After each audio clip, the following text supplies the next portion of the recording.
Deus eterno, enquanto nos preparamos para ver este vídeo, pedimos tua orientação e iluminação, que cada palavra proferida seja um reflexo da tua verdade e amor. Capacita-nos a compreender profundamente os ensinamentos que serão compartilhados e a aplicá-los em nossas vidas. Que esta mensagem seja uma fonte de inspiração, fortalecendo nossa fé e renovando nossas esperanças. Amém.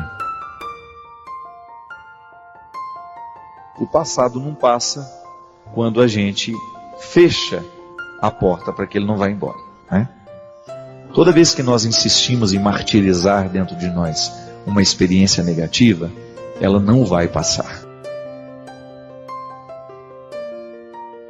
E a gente sabe, o tempo é o melhor remédio que nós podemos viver e experimentar e administrar em nós. A dor que me acometia tanto anteontem, a minha preocupação que estava me tirando o sono anteontem, à medida em que eu vou triturando isso, mastigando, administrando do jeito certo, colocando, primeira coisa, a gente tem que fazer aquilo que a gente pode, né?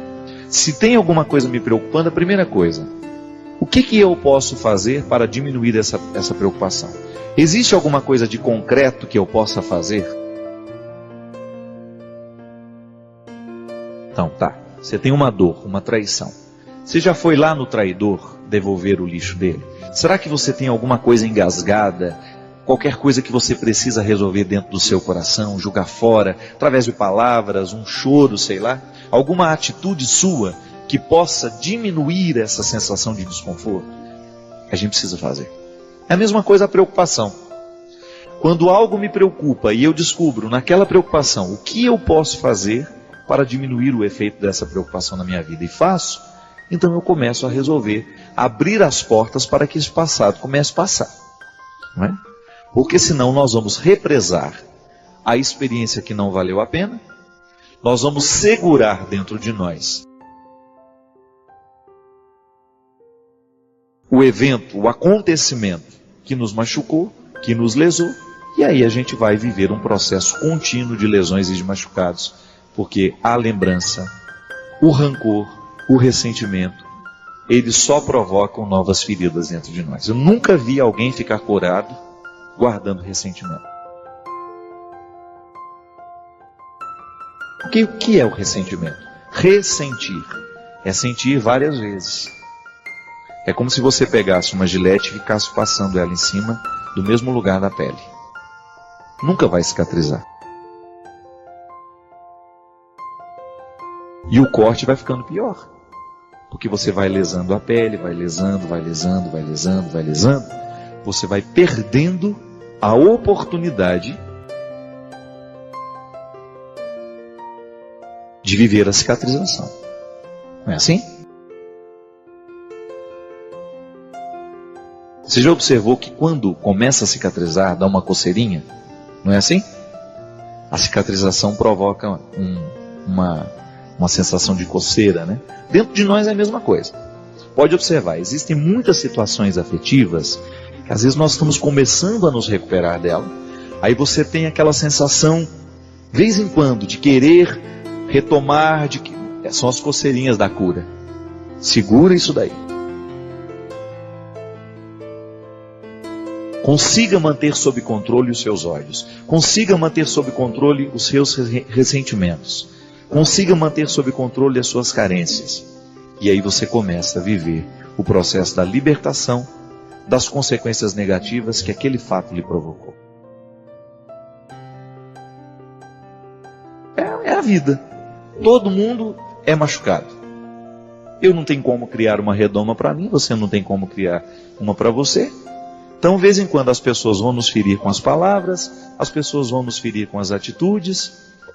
Agora, você não pode permitir que a palavra que fere e a atitude que fere venha provocar ferimentos no seu ser e venham demorar demais, ficar dentro de você, se estender mais que o tempo que ela deveria ficar.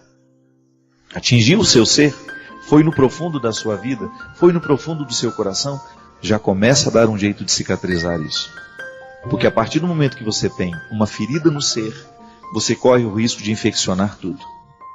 Nos afetos, isso funciona desse jeito, né? De vez em quando alguma coisa vem, machuca o nosso coração, a gente perde a disposição para tudo. Perde disposição para estudos, perde a disposição para o trabalho. Por quê? Aquilo tem um impacto, ele afeta a gente. Agora, o tempo que vai durar aquilo que lhe afeta, precisa ser administrado por você. Afinal, é o seu ser que está em jogo, né? E de repente você começa a fazer tudo errado porque o ser está machucado. Então há sempre uma feridinha aí no ser que precisa ser cuidada. Minha gente, esse é um exercício de todo dia, tá vendo? Viver a experiência de ser com Jesus é a gente viver o tempo todo, administrar dentro de nós essas curas que nós precisamos viver para que a gente fique parecido com Jesus. Eu quero ser parecido com Ele. Mas para ser parecido com Ele, eu preciso curar no meu ser muitas coisas que estão erradas. Eu preciso de vez em quando visitar os meus passados, né? O meu passado, para compreender o presente. Por que às vezes eu sou arrogante? Será que em algum momento da minha vida eu fui humilhado demais? E porque fui humilhado demais, tenho dificuldade de administrar os momentos em que alguém me contesta? Ninguém é por acaso. A cura do ser acontece quando a gente reza, quando eu peço a Deus que venha curar o meu coração, que venha curar a minha mente. Essas são expressões que nós usamos o tempo todo. Mas Deus muitas vezes cura o nosso coração, cura a nossa mente, através da nossa reflexão. Quando você começa a colocar em ordem os seus sentimentos desordenados, quando você começa a retomar a harmonia que às vezes a vida e os acontecimentos retiraram. E é isso que eu desejo para você. Que no hoje da sua vida, da sua história, você esteja empenhado em curar as feridas do seu ser. Se te machucaram, se te magoaram, se te feriram, não leve isso com você. Só leve como ensinamento para você não fazer com o outro. Mas não permita que isso vire amargura. A tristeza, para ser criativa, ela tem que exercer dentro de nós o movimento da superação.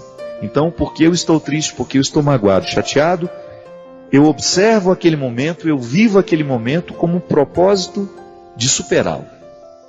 Porque se eu não superar, eu corro o risco de transformar nisso em amargura. E amargura não faz bem ao coração.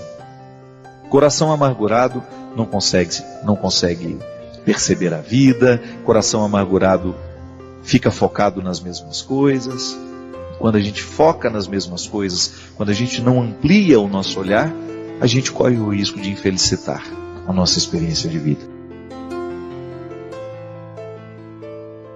Eu desejo do fundo do meu coração que hoje o seu ser possa ser fortalecido.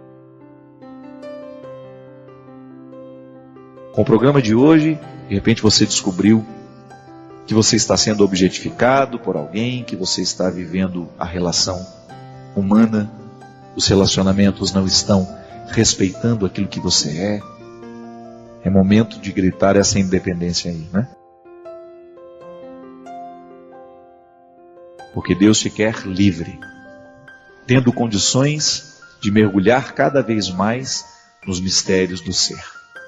Corrigindo o ser, consertando o que está errado aí no ser, sem dúvida as suas atitudes, as suas obras serão muito mais maduras, muito mais satisfatórias. Que é isso que a gente quer.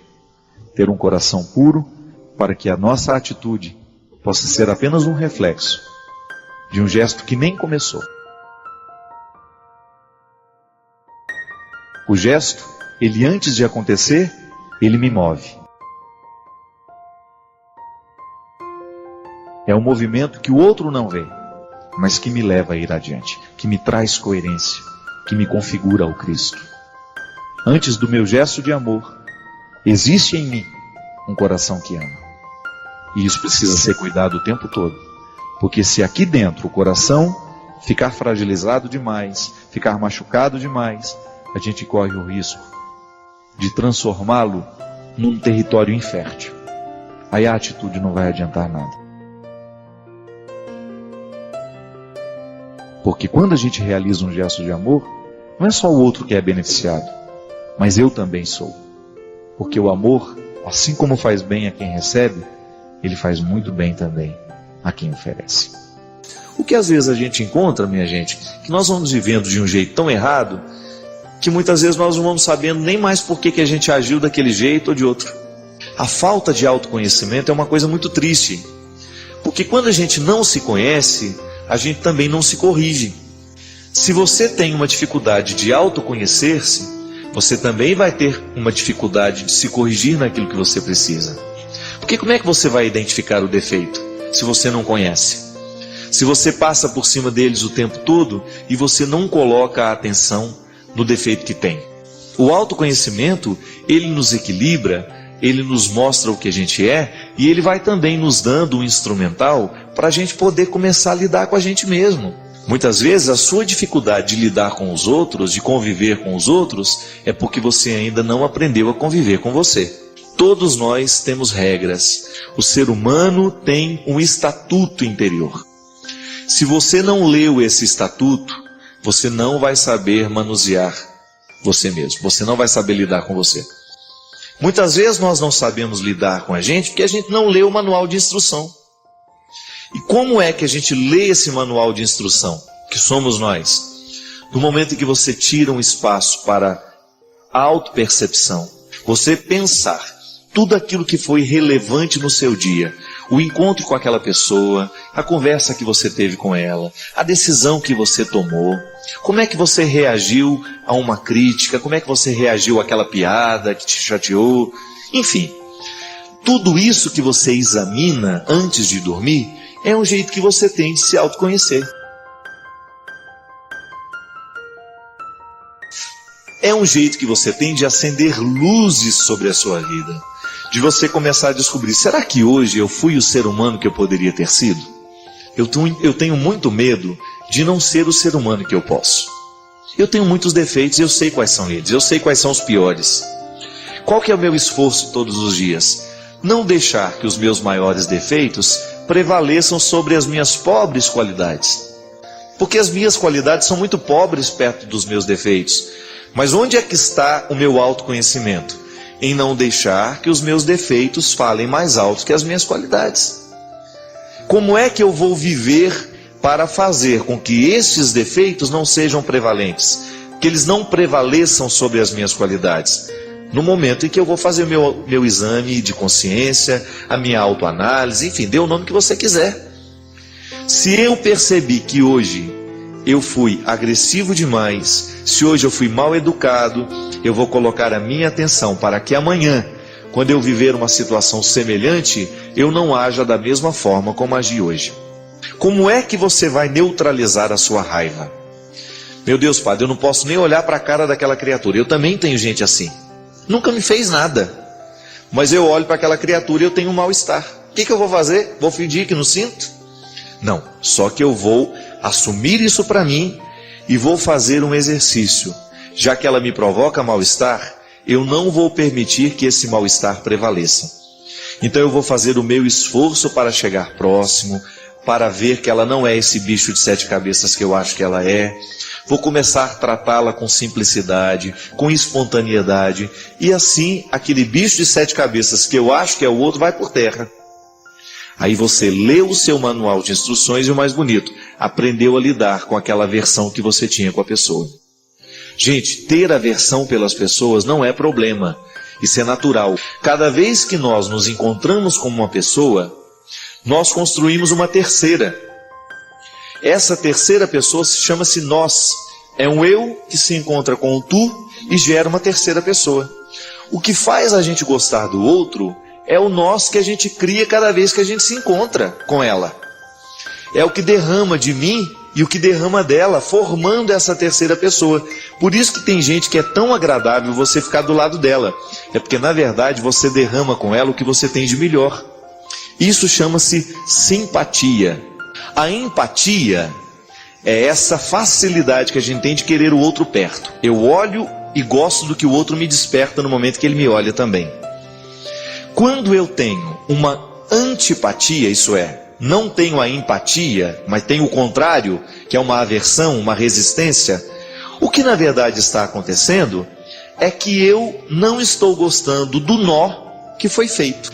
Do encontro entre os dois laços, entre o eu e o tu, tem um nó que foi dado. Nós chamamos de nós. Eu, tu, nós. Não é verdade? Este nós que nasceu, a gente não gosta. Ah, não sei não, eu não gosto daquela pessoa não. O que você na verdade não gosta é o que ela faz derramar de você. Aí você quer se afastar dela porque você não gosta do que ela tira de você. Essas são as regras, minha gente. Essas são as regras que fazem com que a gente tenha a capacidade de conhecer a gente mesmo. Quando a gente começa a analisar essas coisas, a gente começa a prestar atenção nessas coisas, a gente começa a viver com mais qualidade. Amanhã, hoje, sei lá, você vai se encontrar com aquelas pessoas que lhe causam antipatia. Você já vai se lembrar. O que você não gosta naquela pessoa? É o que ela desperta em você. É o nós que nasce do encontro com ela. Mas isso pode ser modificado. Pode ser modificado porque à medida em que a gente se autoconhece, a gente se controla e a gente não permite que a gente derrame para ela o que a gente tem de pior. E quando eu não me derramo naquilo que eu tenho de pior, eu começo a gostar um pouquinho mais daquela pessoa. Eu começo a superar aquela antipatia natural e às vezes, se sou sincero, se sou honesto, eu vou caminhando até mesmo para tornar-me amigo daquela pessoa. Quantas pessoas que hoje você pode dizer são os meus melhores amigos e que naquele primeiro momento que você encontrou, você nem gostou de ver a cara dela? Eu pessoalmente penso que às vezes nós perdemos tempo demais na vida com aquilo que a gente não sabe sobre o outro, com aquilo que a gente imaginou e acha que é a verdade. Quem sabe hoje Deus nos dê a graça de criar um autoconhecimento e também uma disposição para a gente encontrar as pessoas com um pouquinho mais de espontaneidade e simplicidade. Gente, a destruição humana começa no momento em que nós começamos a colocar soldados para trabalharem contrários à nossa vida espiritual, à nossa vida em Deus. Não há um ser humano grande sem preparo.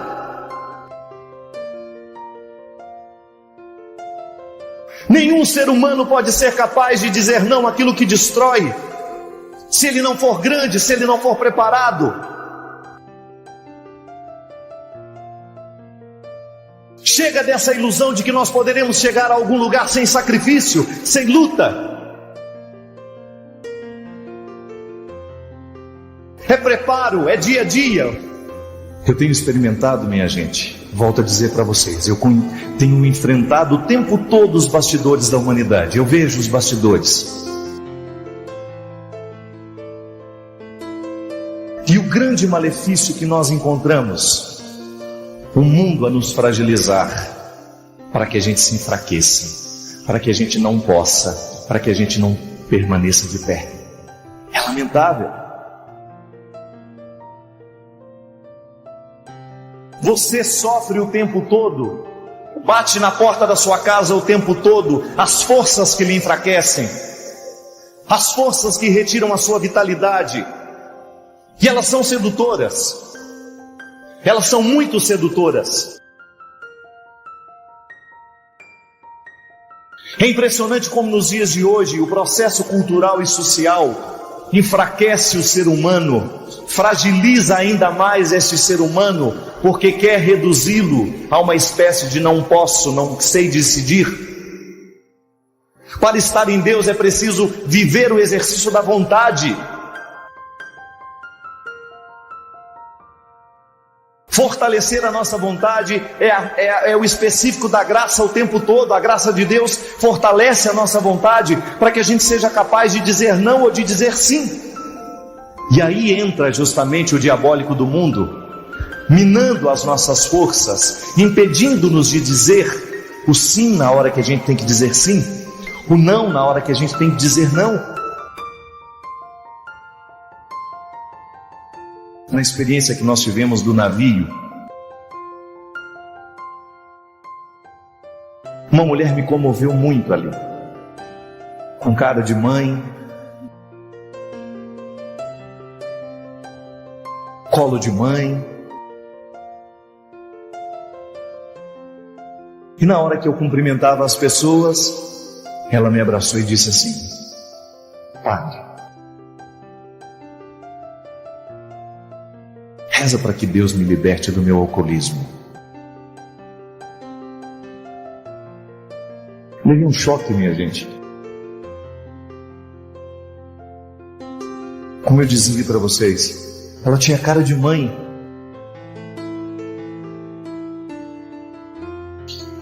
Aí ela me disse assim: tem sido um sofrimento muito grande, Padre. Eu não consigo me libertar do alcoolismo. Perdi um filho há um tempo atrás e desde então eu virei alcoólatra. Gente, eu fiquei tão impactado pela confissão daquela mulher, pela coragem dela. Porque é difícil a gente assumir as nossas fragilidades, né? Sobretudo o alcoólatra. O grande problema do alcoólatra é que ele sempre diz: eu posso parar na hora que eu quiser. Eu não sou alcoólatra. Eu posso parar na hora que eu quiser. Veja bem, mas um eu posso sem bastidor, sem luta. Por isso que ele nunca vai poder. Volto a dizer, o que nos autoriza a dizer tudo posso são os bastidores da nossa vida. E aquela mulher com aquela coragem de dizer: eu não consigo dizer não ao álcool, Padre. Minha gente, eu não sou o primeiro a ouvir, nem serei o último. Tenho certeza absoluta que todos nós aqui, todos, sem exceção, conhecemos pessoas que estão na mesma situação. O vício, ele não tem outro objetivo senão minar a sua vontade, impedir a sua capacidade de decidir, colocar confusão na sua capacidade de decidir. E é impressionante o quanto isso vai fazendo com que a gente se transforme no objeto dele. O vício vai minando a nossa capacidade de dizer não àquilo que a gente precisa dizer não, e vai nos impedindo a capacidade de dizer sim àquilo que a gente precisa dizer. E começa cedo, minha gente. Retirar um jovem das drogas dá trabalho, porque ele não está acostumado a tudo poder. O que o vício fez com ele foi justamente o contrário. Fez com que ele esquecesse que ele podia. Jogou na miséria, jogou na sarjeta, humilhou. Porque não tem, gente, como é humilhante você ver um ser humano embriagado.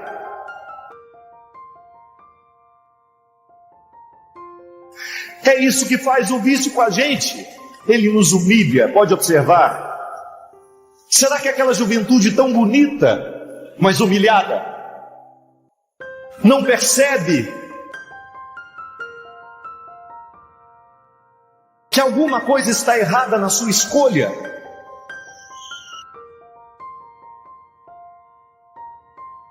Que não é bonito você permitir que uma substância tóxica, alucinógena, seja maior do que você? Homens e mulheres empilhados nas sarjetas, Homens e mulheres jogados pelo chão como se fossem animais. Sem preparo. Retirar um ser humano dessa situação é difícil. A comunidade Betânia está lá o tempo todo lutando, e tantas outras comunidades por esse Brasil afora que lutam para recuperar jovens que os infelizes dos traficantes não amam. Os infelizes só enxergam o dinheiro que eles vão retirar, só enxergam a riqueza que eles vão possuir, com a droga que vão vender. Ele não está nem aí com o trabalho que você teve para que o seu filho crescesse, para que o seu filho fosse um homem de bem, para que a sua filha crescesse, para que a sua filha fosse uma mulher de família, para que a sua filha pudesse ter o direito de crescer, de ter filhos, de ser feliz, de ser uma mulher preparada. O traficante não está nem um pouquinho interessado nisso. O traficante não está nem um pouquinho interessado que o seu filho seja capaz de dizer não. Aqui, no meu coração, eu não aceito que a morte entre. Preparo. Em algum momento da vida nós estamos errando. Nós estamos nos esquecendo que é preciso a gente se preparar para ser pai, que é preciso a gente se preparar para ser mãe, que é preciso a gente se preparar para construir uma família. É como oferecer amor àquele que não sabe obedecer. Não adianta nada você oferecer a regra a quem precisa obedecer se você não oferece amor. E toda vez que você oferece amor a um ser humano, o amor puro, o amor desinteressado, você está oferecendo Deus. Não existe fórmula mágica para levar Deus ao coração dos homens. Elevar amor, elevar misericórdia, a capacidade de olhar para Ele na sarjeta e amá-lo mesmo assim. Sentir o desejo, o coração em movimentos que faz com que eu tenha a coragem de me aproximar daquele que sofre e amá-lo, e querer que ele se liberte, que ele saia daquela condição de escravo. Ninguém pode ser se não passa pelo processo do ser. O vício vai embora no dia em que a gente quer de verdade, mas queira mesmo. Queira de verdade. Queira com todos os sacrifícios que você terá que viver para essa libertação acontecer. Você decide por você, você decide pela sua casa, você decide pela sua família, e você está desejoso de viver na sua carne. Tudo posso naquele que me fortalece. Isso não pode ser uma conversa fiada. Quando nós temos uma sociedade despreparada, os resultados serão catastróficos mesmo. E o que falta para nós? O que falta para essa sociedade, para essa cultura que nos empresta a morte o tempo todo, que nos oferece a morte o tempo todo? Capacidade de dizer não e de dizer sim. O que vai fazer a diferença é o quanto a gente consegue lutar a favor ou lutar contra aquilo que nos salva. Deus não tem outro desejo para a criatura humana senão salvar-nos. Deus não tem outro desejo para a humanidade senão oferecer-lhe a salvação. Deus não tem outro desejo para a humanidade senão fortalecê-la, para que ela seja capaz de encher o peito e dizer: tudo posso naquele que me fortalece. Se o vício nos escraviza, então nós precisamos apresentar alguma proposta que nos liberte. E eu tenho certeza que muitos de nós já experimentamos na nossa carne o poder libertador de Jesus. Quando você descobriu que Jesus lhe ensina coisas boas, que não tem nada nessa vida que possa ser mais precioso do que você saber que Ele te olha com olhar de predileção, que Ele te ama, que Ele lhe quer bem. Deus ama você, meu irmão. Para recuperar homens e mulheres, Deus é a fórmula principal. O resto é consequência. Ela disse: Padre Fábio, eu tenho muita dificuldade de lidar com os problemas da vida.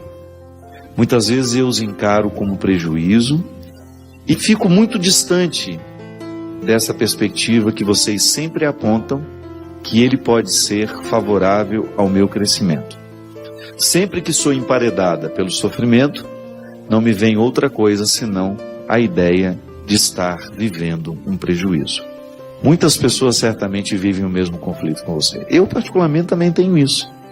Em muitos momentos da minha vida, eu olho para aquilo que eu estou precisando enfrentar e não consigo ver uma perspectiva positiva daquilo que me, como você bem diz, do emparedamento que às vezes o sofrimento faz com a gente. Nem sempre a gente tem a sabedoria de perceber que aquele momento é favorável.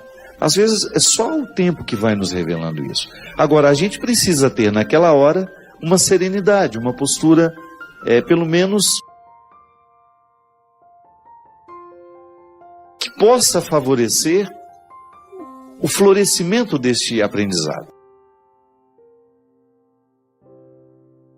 Na nossa vida, nós precisamos o tempo todo articular realidades que nós entendemos e outras que não. E o sofrimento será sempre um mistério para nós. De vez em quando a vida nos coloca numa situação e a gente não tem para onde ir e nós precisamos resolver aquele conflito ali, a gente precisa continuar em pé. Não dá para desistir, né? E às vezes, esse posicionamento diante daquilo que nos ocorre, ele é difícil mesmo. Eu compreendo o que você está dizendo, porque experimento isso na minha vida. Diariamente preciso buscar sabedoria para eu dar conta de administrar as dificuldades que me acontecem. E agora, José, já ouviu esse poema? É um momento justamente em que esse personagem, criado por Drummond de Andrade, que na verdade é um pouco de cada um de nós, é colocado diante de uma situação que ele precisa administrar. Está aqui no livro. Ó. Existem algumas formas de sofrimento que parecem nos colocar diante de um beco sem saída. Essa dificuldade que às vezes a gente tem de perceber o que aquele sofrimento pode fazer comigo. Para onde eu posso ir depois dessa dor? Não há para onde fugir. É como se estivéssemos diante da própria vida nos perguntar: e agora? Quem não passou, né, por um momento assim?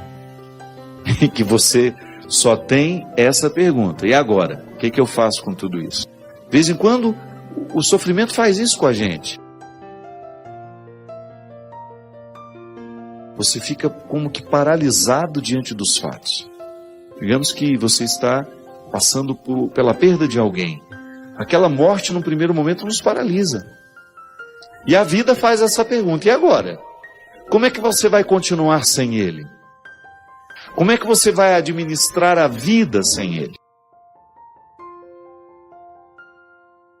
Pois é, aqui no poema e na nossa vida, o agora já está aqui. E é preciso reagir. Não há para onde fugir. Já experimentei isso na carne. E creio que você também já tenha experimentado.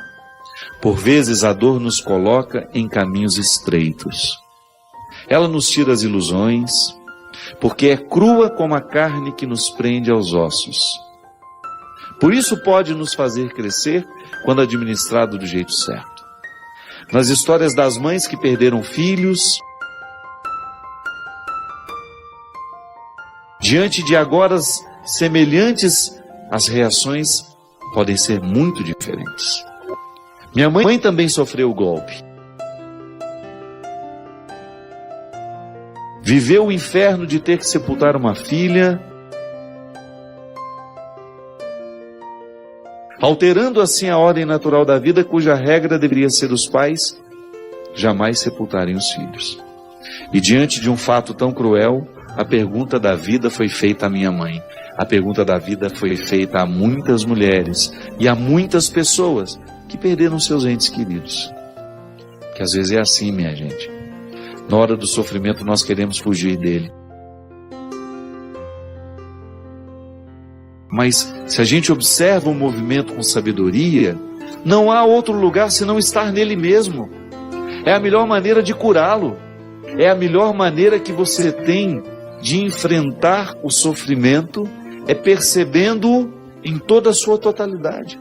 Talvez seja por isso que você não esteja conseguindo compreendê-lo como uma oportunidade de crescimento e você só o interpreta como um prejuízo, porque você não entrou no coração dele. Você só esbarrou nas aparências do sofrimento. E quando a gente fica só nas aparências do sofrimento, ele soará sempre como um prejuízo para nós. Só quem entra no coração dele é que vai descobrir a lição que ele pode nos dar. Volto a dizer, somos superficiais demais. Somos superficiais nas nossas alegrias, somos superficiais nos nossos sofrimentos. As estradas que eram tantas foram reduzidas. Isso acontece no sofrimento. Parece que você não vê outras estradas, só vê aquela. O sofrimento retira tudo aquilo que parecia ser amplo antes dele chegar. É preciso escolher o que faremos. Não temos mais tudo o que tínhamos. A vida estabeleceu um novo quadro. E agora? Diante do sofrimento não temos o direito de dormir. É preciso velar, buscar o caminho fácil das fugas. E sim o mais exigente, o mais tenebroso, o mais cruel, o que nos leva a nós mesmos. Recordo-me que depois de ter recebido a notícia da minha irmã, a minha mãe não quis tomar nenhum medicamento que a deixasse mais calma. Ela me dizia, olhando nos meus olhos, a gente tem que viver tudo, não tem, meu filho? Não podemos fugir de nada, não é mesmo? Deus está comigo, Ele vai me dar força. E assim aconteceu. Em nenhum momento ouvi uma blasfêmia saindo da boca daquela mulher. O choro silencioso, fundo, em nenhum momento cedeu lugar aos gritos de desespero. É justamente essa dureza que precisa cair por terra. Sofrimento é uma experiência de humanização. Ao perder todo o contexto de suas possibilidades, não lhe resta muita coisa a não ser o destino de sua humanidade. A dureza o priva até mesmo da solução mais fácil, a mais covarde. Minha mãe, naquele momento, ela estava imersa na realidade dela. E desde criança ela aprendeu a sofrer com as perdas. Ela nunca enxergou o marido Carmo como um prejuízo. A minha mãe sempre teve facilidade de abrir a caixa do sofrimento, sabe? Como se fosse um presente, e descobrir o que estava dentro dela. Porque desde menina, a vida perguntava para ela, e agora, Ana? Da mesma forma como a vida pergunta a você também. Eu sei que você também já passou por situações de ser como José do poema do Drummond de Andrade. E agora? O que você faz com tudo que você tem diante de você? O que você faz com a mãe morta, com o pai morto, com o irmão morto, com o amigo que traiu, com o casamento que acabou?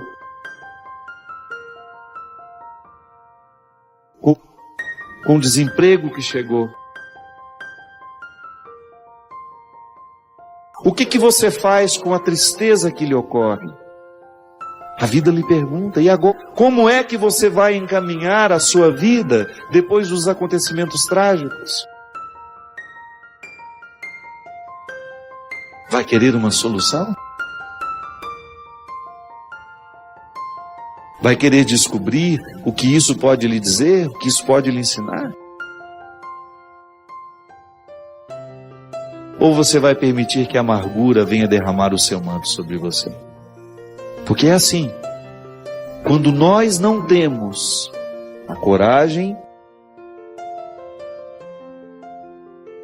de abrir a caixa do sofrimento e aprender com tudo aquilo que está ali dentro, ele pode se tornar amargura em nós. Aí a amargura paralisa, não deixa ir adiante. Não deixa a gente crescer. E por isso que é tão interessante, é tão nobre da nossa parte, olhar nos olhos de todas as realidades, contemplá-las, da mesma maneira, com a mesma profundidade com que Nossa Senhora fazia, e procurar aprender com elas. Não se desespere diante daquilo que a vida está lhe oferecendo. Antes do desespero, faça a pergunta certa. E agora? O que você pode fazer daquilo que a vida lhe fez? E agora?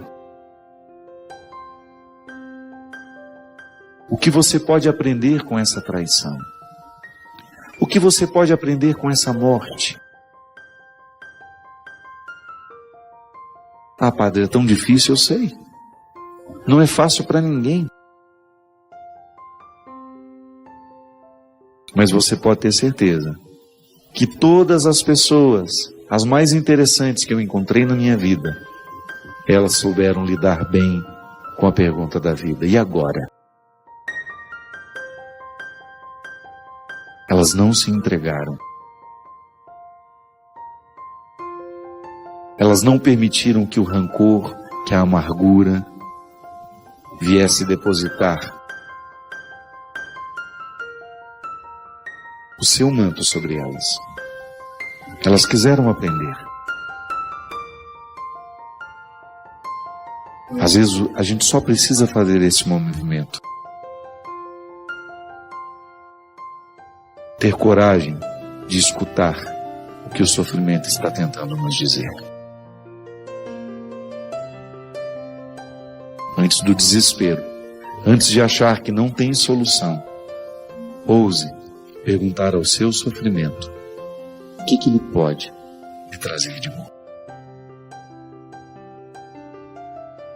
Eu espero, desejo, no fundo do meu coração, que Deus lhe ajude a conviver com ele. Que Deus lhe ajude a conviver com a sua dor, com o seu desconforto. E que a partir desse desconforto, você se torne uma pessoa melhor. Que sim, o sofrimento tem o poder de nos educar, de nos fortalecer, de nos tornar maiores. Derrame sobre você, sobre o seu sofrimento, sobre a sua dor, a bênção e a proteção do céu, do Deus Todo-Poderoso, Pai, Filho e Espírito Santo. Amém. Até a semana que vem, se Deus quiser. A maneira como vai cicatrizar dentro de nós depende do trabalho que nós precisamos ter para que aquilo aconteça. Então o cortezinho do meu pulso, eu não precisei fazer nada. Só lavei com água e sabão para não infeccionar. E a carne já está recuperada, já criou casquinha, daqui a pouco cai e eu nem vou lembrar que isso aqui aconteceu. Se tivesse sido um corte um pouco mais profundo, eu teria que ter tido um pouco mais de cuidado. E se fosse um corte cirúrgico, mais profundo ainda, maior teria de ser o meu cuidado. Dona Raimunda, perder um filho, um neto assassinado, eu acredito que tenha sido para a senhora como sofrer uma grande invasão cirúrgica. É como receber um corte que precisa de muitos cuidados. E como é que a gente cuida de um corte desse, Dona Raimunda? Primeiro, a gente tendo essa presença de Deus na nossa vida, por mais revoltada que a senhora fique, e é natural que essa revolta aconteça no primeiro momento,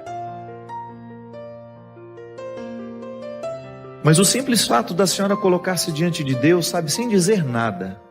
Senhor, eu estou aqui, eu não tenho o que dizer, o Senhor sabe muito bem como eu estou chateada com o Senhor, porque eu acreditava que o Senhor deveria ter evitado isso. Volto ao início do programa. Às vezes, na nossa visão infantil, nós achamos que Deus estará aí impedindo todos os males de acontecer, e não é bem assim. A proteção de Deus acontece na nossa vida, sim, mas infelizmente Deus fica limitado quando o outro que está vivendo ao nosso lado não está comprometido com o bem. É por isso, minha gente, que a conversão, ela não é apenas uma dimensão pessoal. Não adianta você rezar pela sua conversão pessoal. Somente. Você tem de rezar sempre em comunidade, a comunhão dos santos. Porque a minha vida, a minha segurança depende também da conversão do meu irmão. Não é assim? Se eu sei que aquele meu irmão está convertido, vivendo uma vida em Deus, eu sei que ele não oferece. Claro, oferece, porque a maldade pode acontecer no coração de todo mundo, mesmo quando a gente está em Deus. Mas quem vive uma vida em Deus, é claro que vai pensar 2, 3, 4 vezes antes de fazer um mal a alguém. Então a maldade está presente no mundo. Está muito presente no mundo. Os nossos filhos estão sendo assassinados, e se não são assassinados assim, como o neto da senhora foi, dona Raimunda, os nossos filhos estão sendo assassinados através dos vícios, através da promiscuidade, através das doenças que são sexualmente transmissíveis, que são mortais. Os nossos filhos estão sendo assassinados através do crack, da cocaína, das drogas que estão chegando, que nós não sabemos nem o nome. Os nossos filhos estão sendo mortos através da injustiça. Os nossos filhos estão sendo mortos através da falta de oportunidade. Então, o corte existe em todo lugar. Agora, a senhora, para viver essa reconciliação, esse perdão, é estar na presença de Deus como a senhora consegue. Não invente um personagem. De repente a oração da senhora vai ser só essa: ó meu Senhor, livra o meu coração de todo ressentimento. Só isso. Retire esse ressentimento do meu coração. Ajude-me a entender a vida. Ajude-me a entender que o que aconteceu não foi sua vontade, definitivamente, gente. Eu não posso acreditar que a vontade de Deus para um menino seja que ele seja assassinado. Não, isso é o diabólico que entrou no meio. Eu acredito sempre que a vontade de Deus para a nossa vida é aquela passagem, é que a gente viva e que a gente viva em abundância. Só isso Deus quer. Eu não posso colocar, atribuir um desejo a Deus que venha ferir aquilo que eu sei que Ele é. Deus é amor. Deus é amor. E infelizmente, porque as pessoas não conseguem serem adeptas deste amor, a gente acaba trazendo o mal para o mundo. Coloque-se assim, dona Raimunda. Eu acho que é o único jeito que a senhora tem de viver esse processo de cicatrização. Buscando essa presença de Deus, como a senhora conseguir, cercando-se de pessoas boas, ocupando a cabeça da senhora com coisas boas. É a hora de fazer um trabalho voluntário, sabe? Às vezes, dona Raimunda, a gente precisa sair da nossa dor, ir ao encontro da dor do outro, para a gente ter condições de se recuperar. Às vezes muitos pais encontram consolo assim. Então meu filho foi assassinado, a partir de hoje eu vou criar uma organização que vai lutar contra a violência. Muitos pais reagiram assim, diante da perda dos filhos, diante da dor dos filhos. Eles encontraram um trabalho, um motivo para seguirem adiante. E é assim que nós vamos curando as nossas dores, né? Todos nós temos. Todos nós temos aí um corte a ser cicatrizado. Cada corte, dependendo da intensidade, precisa de mais cuidado. Às vezes nós precisamos até de ajuda terapêutica. Precisamos de um médico, precisamos de um psicólogo, de um psiquiatra, dependendo do caso. Claro que com muita cautela, para que esses profissionais não nos entorpeçam, né? Dor não pode ser entorpecida. Às vezes um medicamento é necessário durante um tempo da nossa vida para nos equilibrar, porque a dor é química também. Mas a gente não pode permitir que a gente agora vá tratar as nossas tristezas somente com medicamento. Não. Tem que ter atitude. Atitude conta muito mais que qualquer outro medicamento. O medicamento pode até nos ajudar no momento em que a gente não tem nenhuma estrutura para tomar uma atitude. Mas depois o próprio discernimento de você olhando para o seu processo, sentir que você está dando passos e que já está, junto com o seu médico, chegar na conclusão de que está na hora de tirar aquele medicamento que serviu para um determinado tempo. Mas depois você continuou caminhando.